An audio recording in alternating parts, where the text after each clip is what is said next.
Greetings one and all, you're with Got That Funk, and this is a video response to my friend Moonlit Knight 817 and his video Small Channels, Big Channels. How's it going, dude? I find myself in general agreement and general disagreement with what you were saying in your video.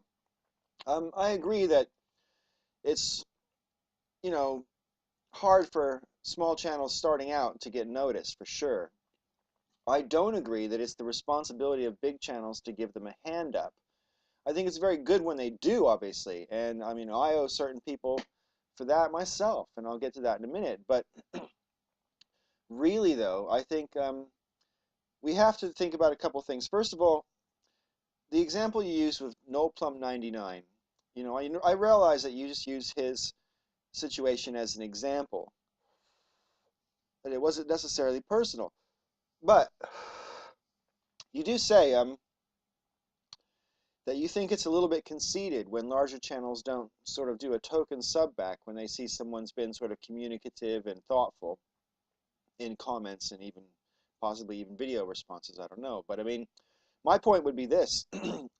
By jumping to the conclusions you jump to on the evidence you had, it's more or less reading minds. You can't assume that someone is conceited or whatever. I mean, some people have literally hundreds and hundreds of people that they subscribe to. And you might argue that taking on one more won't hurt, but you also could argue that taking on one more is pointless because you already can't keep up with the people you subscribe to. So different people would come to a different conclusion on the exact same data, i.e., if someone already has 350 subs, they might go, oh, what's one more? Or the same person or another person with the same number might go, oh, man, I can't take anymore. I can't even keep up with what I've got. Both positions are perfectly valid, and neither of them necessarily mean that a person is conceited. I mean, again, I know you use No Plum as an example, but Jim, to me, seems like a very straightforward, down-to-earth guy. Conceited is pretty much one of the last words I'd use to describe Jim. So, and I'm not here trying to stick up for Jim either. I'm just saying that you're jumping to conclusions with that kind of an accusation. I don't think it's the responsibility of larger channels to help smaller channels, although, like I said, it's great when they do. And I have an awful lot of respect for the ones who actually do that. I myself got a shout out from Coughlin about, I guess it must have been 3 weeks ago or so. And I got a bump of 90 subscriptions in the space of about 3 days. I got about 40 of them in the first hour. Anyways, and that was amazing, and I'm really grateful for sure, but the problem for me, and Moonlit Knight, I don't know if you agree with the way I think or not when it comes to this issue, but this is how I think, okay? I don't really mind about my subscription numbers as much as I care about my viewer numbers, okay?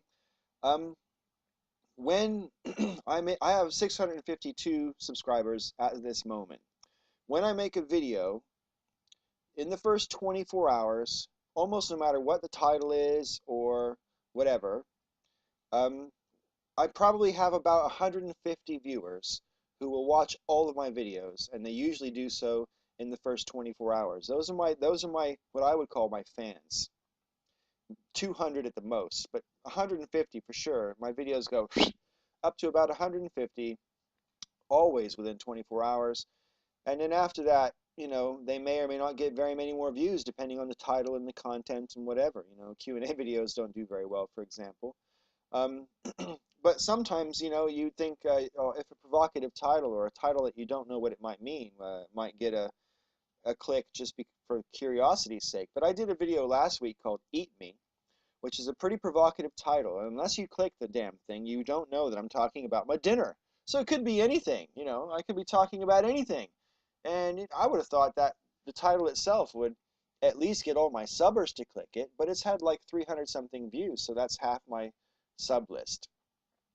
Like DOS American Atheist, I sort of don't really mind about how many subscriptions I have as opposed to how many viewers I have and about how many people take the time to leave a comment and get involved in the discussion. To me, that's where YouTube really lives, is in the comment section. The videos, I wouldn't go so far as to say they're incidental, but at the same time, those are the blocks off which we jump into the deep end with each other and have discussions. And some of my favorite YouTubers I met through the comment section in other people's videos. And I think this is a great way as well to expand your channel when you're small and starting out, is like you say, leave thoughtful comments. Um, and not necessarily just to the person whose video you're talking to, but to their viewers as well. I met Rosebush this way. I met Premed2 this way, both of whom I met in Together for Peace's comments. Together for Peace did what you suggested. I did a nasty video to him. He did a video back to me basically saying he was sorry about the misunderstanding, and then he subbed me.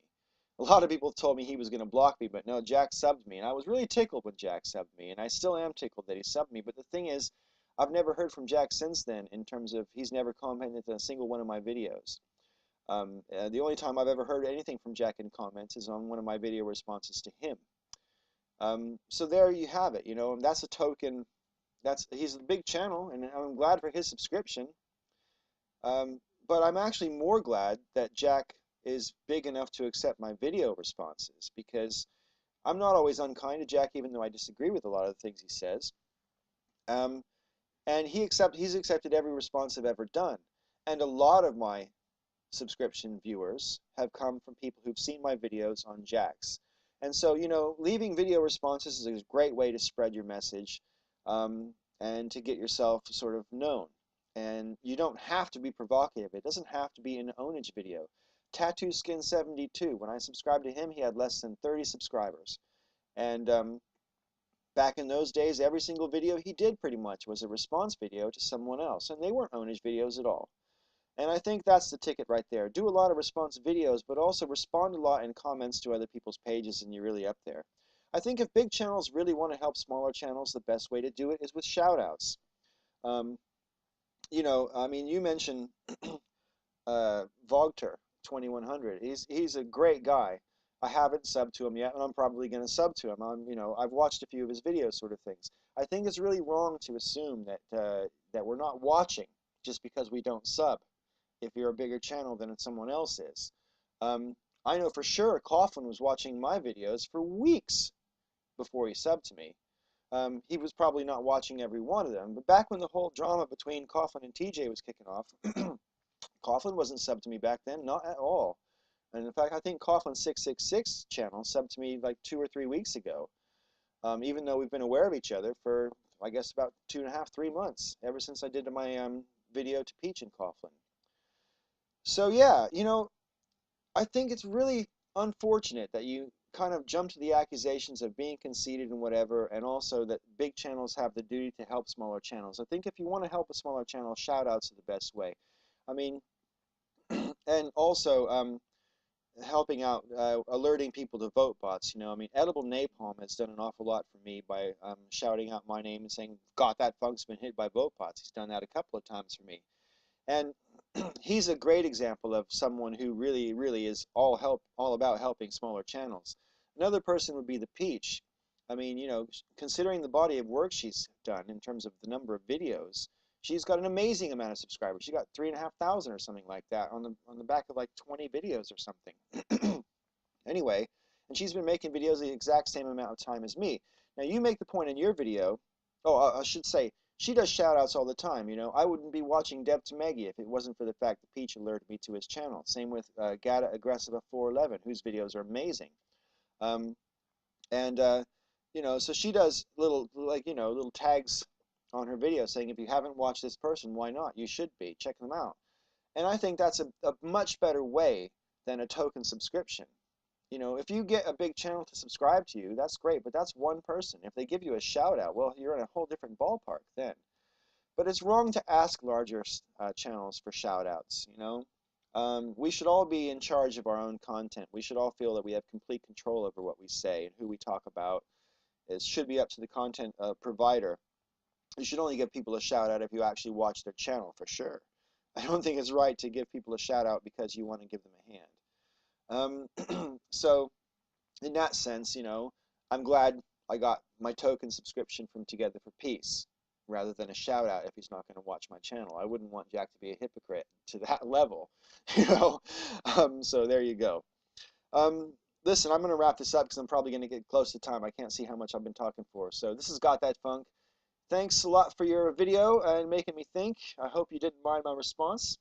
May all your ups and downs be ups. Take it easy.